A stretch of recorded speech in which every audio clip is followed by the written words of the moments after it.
Bangga bersarung mangga. Assalamualaikum warahmatullahi wabarakatuh, Buya. Assalamualaikum warahmatullahi wabarakatuh. Afan Buya izin bertanya, jika baru selesai masak makanan, saya lihat ada serangga yang sudah mati dalam masakan tersebut.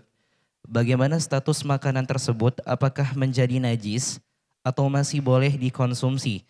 Mohon penjelasan Buya agar kami tidak ragu dan tidak berlebihan dalam menyikapinya. Syukran, wassalamualaikum warahmatullahi wabarakatuh. Waalaikumsalam warahmatullahi wabarakatuh. Serangga yang dimaksud apa? Kalau itu jenis belalang, maka belalang adalah bangkainya adalah suci. Jika yang dimaksud adalah jenis seperti lalat, nyamuk, asalkan nyamuk bukan kita sengaja untuk meletakkannya, karena itu termasuk jenis binatang yang tidak punya aliran darah, maka dimaafkan segera saja diambil. Karena ada contoh pada zaman Nabi, ada lalat jatuh ke air. Padahal di dalam mazhab kita Imam Syafi'i, lalat kalau jadi bangkai juga najis. Tapi ternyata tidak merusak. Nah, kemudian malah suruh nyelupkan.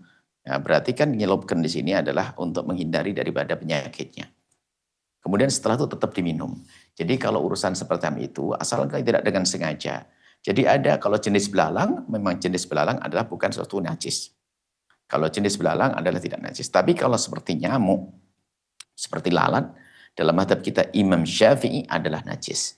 Selagi kita tidak dengan sengaja meletakkannya, ya kayaknya nggak ada orang meletakkan.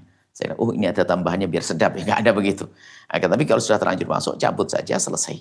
Dan itu tidak akan menjadikan rusak semuanya. Kan dimaafkan. Dengan serangga-serangga semua itu dimaafkan gitu ya, insyaallah.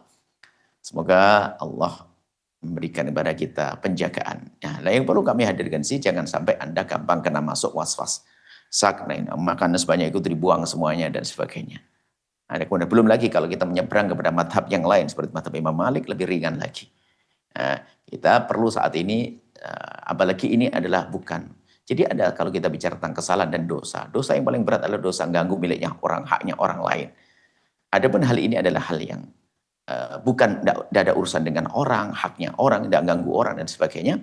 Dan masih ada peluang, apalagi peluang dalam madhab kita dan madhab lain, maka jangan terlalu ketat sehingga Anda merepotkan diri Anda sendiri lalu menjadi orang yang was-was. Sehingga sampai ada orang berkata, sampai kau bilang, ada kaki nyamuk, kotoran. Saya melihat ada kotoran lalat ada di hebatnya. Kok sampai ketahuan kotoran lalat, matanya itu melihatnya, barangkali kakinya.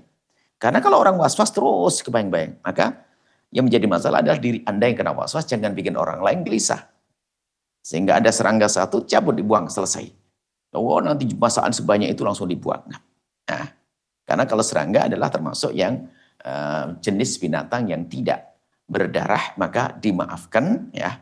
Tentunya dengan beberapa catatan, bukan dengan sengaja Anda mencelupkannya, bukan dengan sengaja Anda meletakkannya. Itu saja. Semoga Allah memberikan kepada kita semua kesehatan, termasuk kesehatan mental, supaya tidak kena was-was ya. Allah berikan pengampunan dan semoga Allah mengangkat derajat kita semua. Wallahu a'lam bishawab.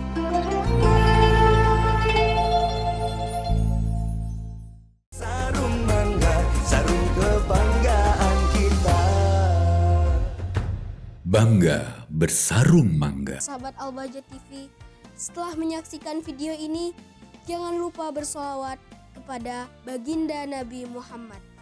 Shollu ala Nabi Muhammad. Allahumma sholli alaihi wa ala alihi wa sahbihi.